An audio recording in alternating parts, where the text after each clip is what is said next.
வணக்கம். பிஆர்டி தங்கம் வலைதள செய்தி சேனலின் செய்தியாளர் ஈஸ்வரன். இன்றைய பக்தி செய்திகள். நமது ராணிப்பேட்டை மாவட்டம் ஆற்காடு அடுத்த கலவையில் ஸ்ரீ அருள் தரும் ஐயப்பன் ஆலயம் அமைந்துள்ளது.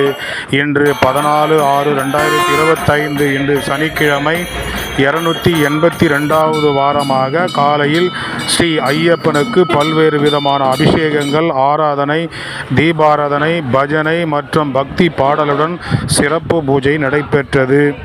குருசாமி வி தட்சிணாமூர்த்தி குருசாமி அவர்களும் விநாயகம் குருசாமி அவர்களும் தொடர்ந்து இந்த ஐயப்பனுடைய அருளை அனைவருக்கும் கிடைக்க வேண்டும் என்பதற்காக ஒவ்வொரு வாரமும் சிறப்பாக பூஜைகளோடு அன்னதானத்தை வழங்கி வருகிறார்கள்.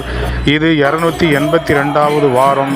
சிறப்பான முறையில் இதில் பல்வேறு பகுதியிலிருந்து பொதுமக்களும் பக்தர்களும் கலந்து கொண்டு காலையில் சிறப்பு பூஜையில் கலந்து கொண்டு பின்பு பூஜிக்கப்பட்ட மங்கள பொருட்கள் அனைவருக்கும் வழங்கப்பட்டது.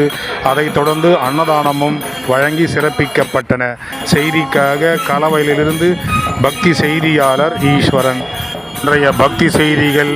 நமது ராணிப்பேட்டை மாவட்டம் ஆற்காடு அடுத்த கலவையில் ஸ்ரீ அருள் தரும் ஐயப்பன் ஆலயம் அமைந்துள்ளது. இன்று 14/6/2025 இன்று சனிக்கிழமை 282வது வாரமாக காலையில் ஸ்ரீ ஐயப்பனுக்கு பல்வேறு விதமான அபிஷேகங்கள், ஆராதனை, தீபாராதனை, பஜனை மற்றும் பக்தி பாடலுடன் சிறப்பு பூஜை நடைபெற்றது. குருசாமி வி தட்சிணாமூர்த்தி குருசாமி அவர்களும் விநாயகம் குருசாமி